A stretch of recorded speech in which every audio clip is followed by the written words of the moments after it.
What causes your monthly period problems? What can you do if you already take care of your nutrition and you're even exercising, but you can't lose weight?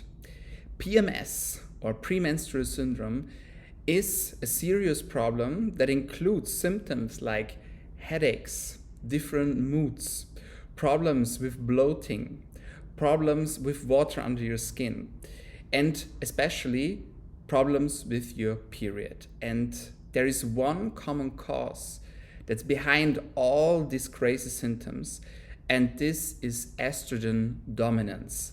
Estrogen dominance is too much of estrogen, and estrogen is the most common hormone in your body if you are a woman. And we are going to talk about a problem that actually affects many women, even more than you would actually think of. And we talk about what causes this problem. Also, we will talk about what you can do, especially when we're talking about blood work, to diagnose this problem and what are the first steps you can initiate to fight this problem off. My name is Dr. Dominik Klug. I'm a medic and a certified holistic health coach. And this podcast episode will be all about estrogen dominance. And with that, I wish you most of the fun and also many, many insights and also good health for you. So what is estrogen dominance? Estrogen dominance is basically said too much of estrogen in your blood. But before we can dive into the multiple causes and also the treatments of estrogen dominance, I want to talk with you about the female period.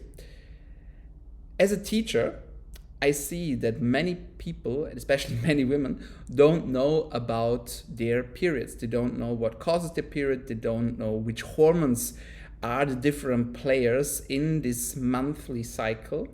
And that's why I want to talk about the female cycle first of all.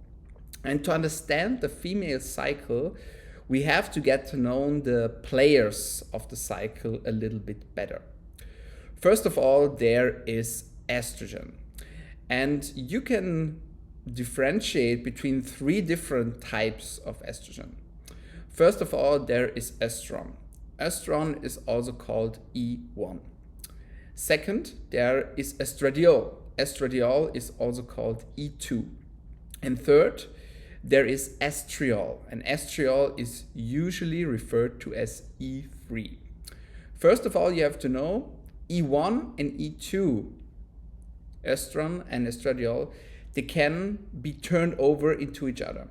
So you can change estrogen to estradiol and estradiol to estrogen.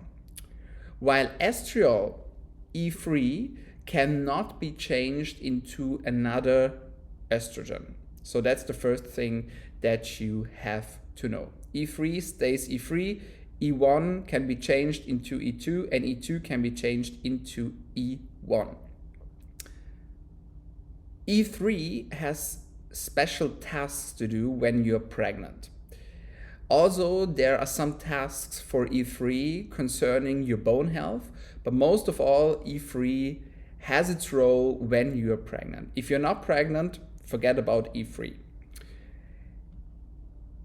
E1 is more special because E1 is kind of a weak kind of E2. So if you're talking about estradiol, estradiol is the most common female sexual hormone, and E1 is kind of a weak estradiol. But this changes once you're going into menopause. So once you're losing your fertility and once you enter menopause, E1 becomes your most dominant estrogen. But until that, we can also forget about that. What's really interesting and what we should talk about in detail in this podcast is E2. And E2 is, as I've stated before, estradiol. And estradiol is a hormone that is produced mainly by women and it plays different roles. Firstly, and most of all, it plays an important role in the female cycle. But there is more to that. Estradiol also has many important functions concerning your skin health, concerning your bone health, concerning your brain health, and even concerning your liver and your heart health. But of course, most of all, estradiol is referred to as the main female sexual hormone, and it causes like the typical characteristica of women. So, first of all, there is breast development, and second, and also very important, there is the building of the tissue in your uterus. And that's something that is changing and also something that is reoccurring like every cycle. So what you need to know is estrogen, the most common form of estrogen is estradiol.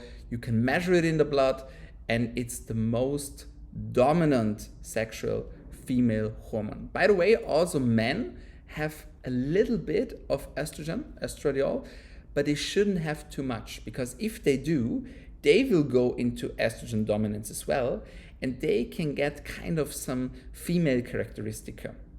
Yeah? But that's a topic for another podcast. So our first player is estradiol. The second player we want to talk about is progesterone. Progesterone is also a very important female sexual hormone, and it has kind of calming effects on your nervous system.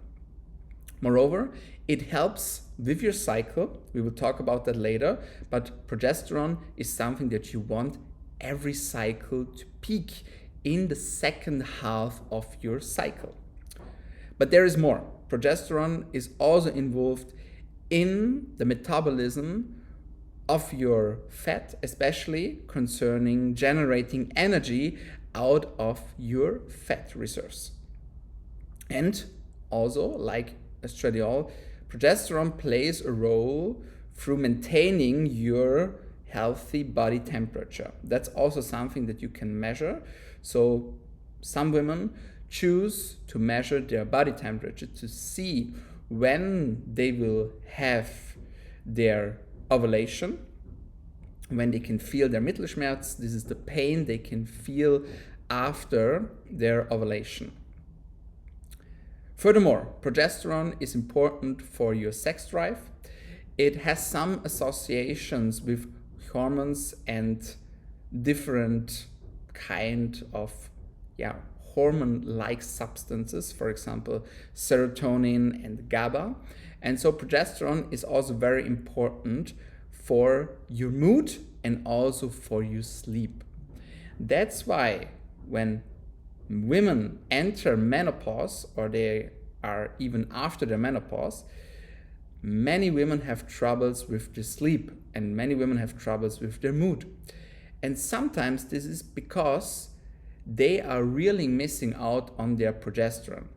So in a healthy cycle, in your menopause, progesterone as well as estrogen will drop. And as a woman, you will get many kind of symptoms, and especially this phase of your life, it can be very tough. And many women have the problem that they can't sleep properly, and also they are going through mood changes. And working with progesterone can help some of these women to stabilize their symptoms and to better their health.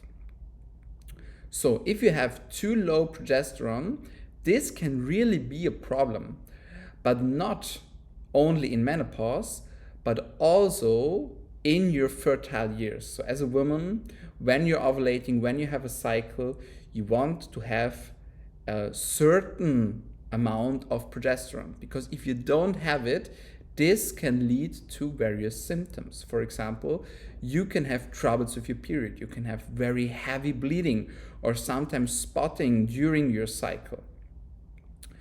And progesterone is mainly produced through the corpus luteum. And the corpus luteum, we will talk about that later, but it's something that will be generated through every cycle of yours if you are healthy. So in the second phase of your cycle, there is the corpus luteum, and through the corpus luteum, you can produce large amounts of progesterone. And this has one goal, namely, if there is a pregnancy happening, you can have that pregnancy and you can stay with that pregnancy if you have enough progesterone. So that's the main part actually of this sexual hormone. By the way, if you're a woman or also a man listening and you're asking yourself the question, well, what are my fertile days, by the way, so which are the days when I can get pregnant? It's not as many days as you would think actually. So overall, there is about 5, 6, maximum 7 days where you can get pregnant during your cycle. And usually this is around the time of your ovulation. So after your ovulation, the egg has about 24 hours to be met by a sperm. And if that happens, pregnancy is possible. If that doesn't happen, pregnancy is not possible. So why is there more than these 24 hours? Why am I talking about 5 to 7 days? Well, the sperm can actually live longer than 24 hours. It can actually live 5 to 7 days in best cases, and if your man is in his best health. So in total, you have around 5 to 7 days where you can get pregnant and also stay pregnant. And this time frame you would want to hit if you want to have a baby. So this is very important. All right, so we already know 2 of the key players in your cycle. We know about estrogen, estradiol, namely, and we know about progesterone. What about testosterone? Testosterone is mainly known in the sexual health of men, but also women depend on testosterone. Why is that? Testosterone is an important sexual hormone in women for their libido. So if you want to really have sex, you need your libido, you need testosterone as a woman. And fun fact, by the way, the testosterone of women usually peaks around their fertile days, so around your ovulation. And that's very smart actually of nature to do something like this, because as a woman, you would want to have lots of sex during or short before you ovulate. And that's where your testosterone peaks. And you will want to have lots of sex during this time frame and during this period. So this is actually very smart of Mother Nature. But of course, testosterone is not only about sex. It's also about your mood, it's about cognition, it's about building muscles, it's about bone health, and also about motivation. So testosterone gives you the drive to get on your projects, to get to work, and also to stay motivated. Testosterone is usually produced in your adrenals and of course in your eggs. So when you are a woman, you have these 2 places where testosterone is actually produced. 50% of your testosterone is actually built out of other hormones if you are a woman. So there's DHEA, we will talk about that later, and there is androstenedione. And 50% of your testosterone is produced out of your DHEA and out of your androstenedione. But there is more. After you have androstenedione, it can be, or the hormone can choose 2 different types of pathways, and this depends what you will have. So, for example, if your body chooses pathway 1 and your androstenedione is changed into ethylcholinesterone, this is a mouthful, I know, then you have a so-called beta preference.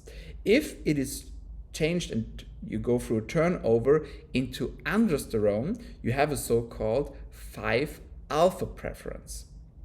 And the thing is, if you have more of a 5-alpha preference than a 5-beta preference, you have more of your testosterone that is changed into dihydrotestosterone, called DHT. And DHT is about 3 times or more powerful than your normal testosterone. Why is that important? Some women will have problems with their cycle. They will have problems with their skin, talking about acne here. And some women, they will realize that they have hair on body parts that they don't want to have them. So for example, on their breast or in their face. And these symptoms can be signs of a condition called PCOS. And in this case, you really want to check your testosterone levels, but also your DHT levels. Why? Because if you go through one of the before described pathways, it can be that your testosterone is normal, but there is more DHT, and you don't know actually until you measure both of them. So if you're going to your doctor, you're doing your blood work, make sure to not only get your progesterone and your estradiol, but also make sure to get your testosterone and your DHT. This is very, very important. All right. The next hormone we want to talk about is DHEA. And DHEA is a hormone that is produced in your adrenals. And actually, it's a so-called prohormone together with pregnenolone. Why? Because some of the DHEA will be turned into other hormones, like, for example, testosterone. But DHEA also plays into the pathway of estrogen. And what we will see is that through your life, the older you get, the more DHEA will get lost. So the older you get, the less DHEA you will have. It's kind of a thing with like progesterone and estrogen as well. If your fertile years are over, you're entering menopause, then progesterone and estrogen will drop, as well as DHEA. And the last player that I want to talk about today is not actually a hormone, but is actually a transportation protein. And this transportation protein is called SHBG, sexual hormone binding globulin. That's what it stands for. And why is this important? If you have low SHBG, then you have more free hormones. If you have higher SHBG, then you have less free hormones. Why is this important? You really want to have those free hormones, because the free hormones actually, they can do their job. If they are bound and tied to proteins, they cannot really fulfill their proper job. And so really like measuring only the hormones won't get you all that information. When you would really want to dive into your health and really want to see what is going on, you also want to measure SHBG. And so you can really see what's the real deal here. What are causes of a low SHBG? Actually, there are many. For example, insulin resistance.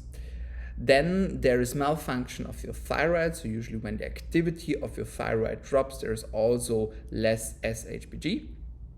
When you're eating not enough protein, but also if you're overweight, if you're doing too much exercise, or if you are in chronic stress. On the other hand, your SHBG will be higher if your thyroid has too much activity. Also, you will see this blood parameter rising when your liver is not in proper health, and also when you're on the pill or when you are pregnant. And that's the thing. So, what happens during your cycle? That's what we really want to know. The first 14 days approximately of your cycle is called the follicular phase. And the follicular phase starts with day 1, and day 1 is the first day when you are bleeding as a woman. So as soon as you're realizing there is some blood, this is day 1 of your cycle.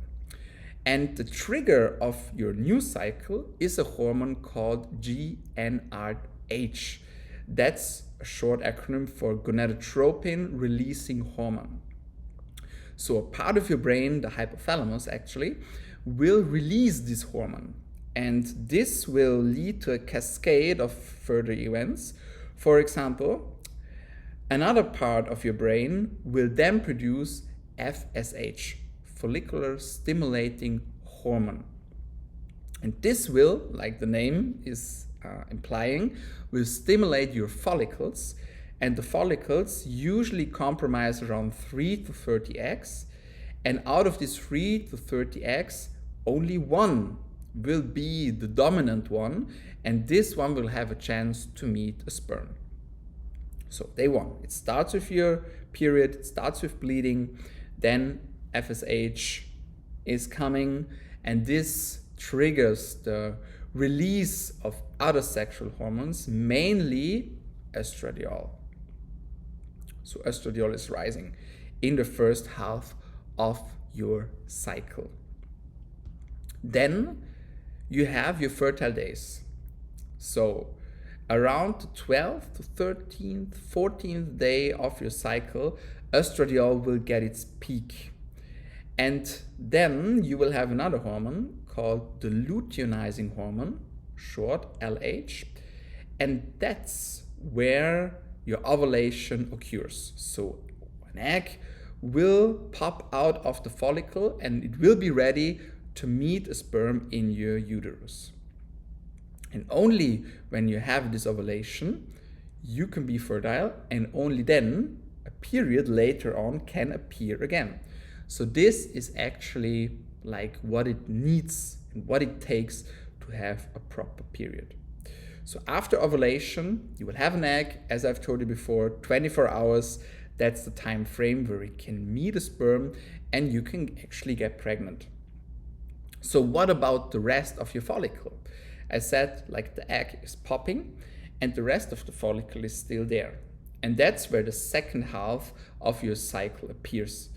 And this is the luteinizing phase. So the first 40 days you have your follicle stimulating phase, yeah. So this is the follicle phase, the follicular phase, and then you have the luteinizing phase in the second half of your cycle. And that's where the rest of the follicle will turn into the corpus luteum. And the corpus luteum is the thing that will actually produce progesterone. Also some estrogens, but that's too much for now. Mainly it produces progesterone. And for this production, like, the temperature is rising, and then you will have the chance to keep the pregnancy. So for example, if a sperm will meet the egg and pregnancy is happening, then you will want to keep this pregnancy, and for this you need progesterone, and progesterone is mainly produced by the corpus luteum. So if the egg gets fertilized, that's a wrap. But if it doesn't, then your corpus luteum will die again, like a flower that is dying, and then the cycle repeats. So that's where the next bleeding will come and the cycle will repeat actually. So that's basically the cycle that every female should go through once a month if she's actually healthy. And now let's turn to our problem, because we really understood the monthly cycle of women. And now there's the problem. The problem that many women face is that they have some problems with their cycle. So for example, the cycle length is not the same every month. So sometimes they have like 30 days, then they have 24 days, then they have 38 days, and that's not normal. That's not healthy. So you will want to have like a regular cycle, plus minus 1 day, that's fine, but you would really want to have like a regular cycle every month. That's what you will want to have. But many people don't. Many women don't. And that's actually the thing. So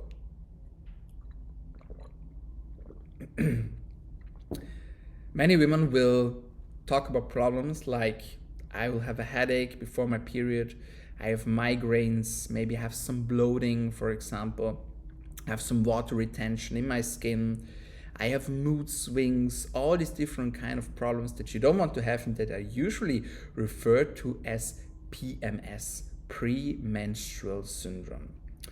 And if you are a woman and listening to this right now and you say, hey, that's me, it could be that you're suffering under estrogen dominance. So estrogen, you now know, it's the main sexual hormone for women. And as important as it is, too much of this hormone can really cause problems. And that's where we are talking about estrogen dominance. So we are talking about estrogen dominance when we have too much estrogen, estradiol mainly, or if you have too little progesterone. But usually we have too much progesterone. So there is a ratio, a healthy ratio, that you can actually write down. And this ratio goes from progesterone to estradiol.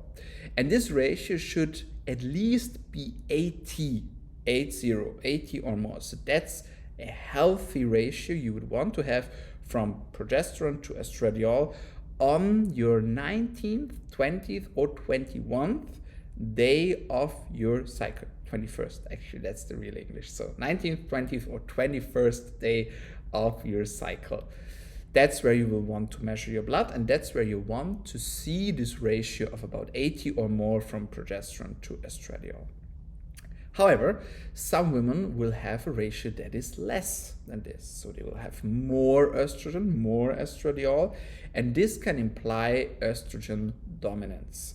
And this estrogen dominance can lead to the four-called symptoms, namely tender breasts, bloating, mood swings, like prolonged bleeding, irregular periods, all this kind of stuff that you don't want to have as a woman. That's what estrogen dominance can actually cause. And why is that? So how is that possible? Actually, there are 4 different causes that can lead to an estrogen dominance. And the first cause that we want to talk about is a detoxification problem through your liver. So you have to understand, usually your estrogen, especially your estradiol, it will be detoxified through your liver. And there are many phases through this, and I will try to break this down as simply as possible. So actually there are 3 phases in the liver. The first phase, you will take the stuff that you actually want to put out of your body, and the liver tries to detoxify them. This is the first phase. The second phase, after they are not harmful anymore, these substances will be made water soluble so they can be excreted properly. So first phase, detoxification. Second phase, water soluble. And then in the third phase, you can actually get rid of them. For example, through your poop, through your bile, through your urine, or maybe through your sweat as well. And there are different kind of pathways that estrogen goes through. So the main pathway that you will want to have, so this is the preference pathway, will be the 2-OH pathway. And the goal should be that around 80% of the estrogen is excreminated through this pathway properly. So you will do the detoxification through this pathway. Why not the other pathways, for example 4-OH or 16-OH? You don't want too much of these pathways, because then estradiol can be turned into reactive, inflammable, and also dangerous substances, for example quinones, and they can lead to DNA damage, for example.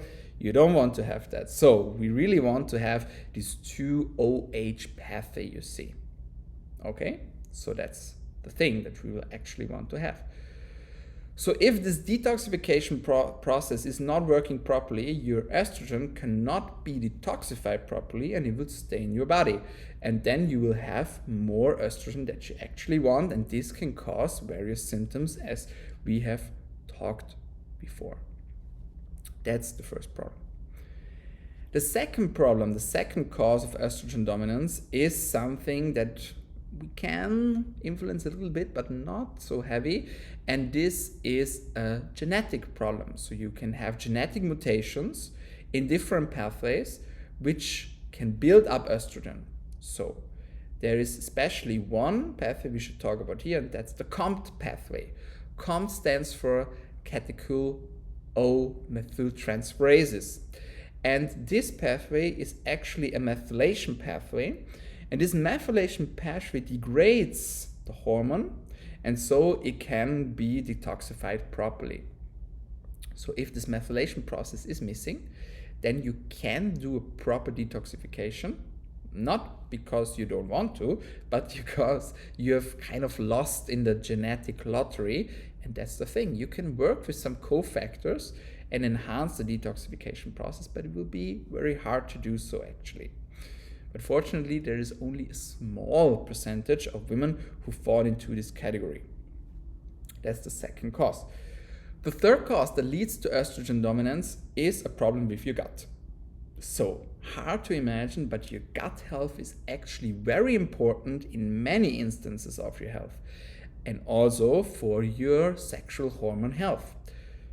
That means, actually, if you have a problem in your gut, for example, inflammation, or maybe you have a leaky gut, or maybe you have like kind of a SIBO, a dysbiosis, whatever, all these things can lead to a situation where you have problems with your estrogen. Why is that? There is a so-called estrobolome in your body, and the estrobolome is the connection between your hormonal health and your bacterial health. So there are many bacteria, many thousands of bacteria living in your gut. And some of these bacteria, they have the ability to do a so-called beta-glucuronidation. And what this will do is actually, this will lead to an uptake of estrogen again. So after you have done the detoxification action, your liver has done its job and everything, there is this bacteria and it can lead to chemical reactions so that your gut takes up the estrogen again, like kind of a food, so to say. And that's when you will have, again, too much estrogen. So you don't want to have this. But you can modify this bacteria in your gut and you can do something to solve this problem. That's actually the good news. So that's cause number 3. And cause number 4 has nothing to do with what you're like doing out of your body, but more of what you're taking into your body. So there are substances, toxic substances, for example, microplastic, BPA, heavy metals, parabens, whatever. All this stuff can lead to estrogen dominance because it can kind of simulate estrogen and estradiol tasks in your body. So where do you find this stuff? Plastic, that's for sure. You know about that. You can find it in your kitchen, like everywhere. That's why you should actually avoid plastic containers and don't put them in the microwave, please. The other thing is like what you're putting onto your skin daily. So we're talking about your makeup here. We're talking about your cosmetic products here. We're talking about what you're using for showering, for washing your hair, all this kind of stuff. If you turn the product around, you can read lots of complicated names, and some of them are actually not good for your body. They can actually harm your health. And that's what you will have to know. So there are some apps, applications for your smartphone that you can use to scan these products, and they will tell you actually if they are harmful or if they are not. So these are the 4 causes of estrogen dominance. So there is a detoxification problem for your liver, there is a genetic problem because of a mutation in your COMT pathway, there is the reuptake problem because you have a problem with your gut, and there is the problem that you're putting too much of toxic substances in your body, and all these problems will raise your estrogen, will raise your estradiol, so that you will, by the end of the day, maybe suffer from estrogen dominance. So if you're listening now and you're asking yourself, okay, what can I do? The first step is to measure your hormones in your blood at the right day of your cycle, namely 19, 20, 21st day, if you have a proper and a regular cycle. The second step would be to see, okay, what's the cause of the problem? What's the cause of my estrogen dominance? Because we don't want to treat symptoms actually, but we want to really address the cause of the issue. And if you know this issue, you can actually do something against it. But only do this with your doctor, with your health coach, whatever, because you can see it's kind of a complicated topic here. And before you're taking supplements or you're doing the blood work, whatever, talk to your doctor, talk to your health coach, and he will guide you through this, support you, and he will help you to lose this problem actually and to get to a proper solution. And that's basically it. So, guys, thank you for staying with me. Thank you for listening to this podcast, which is all about health, medicine, and longevity. And I will see you next week. Thank you guys for listening, and stay healthy.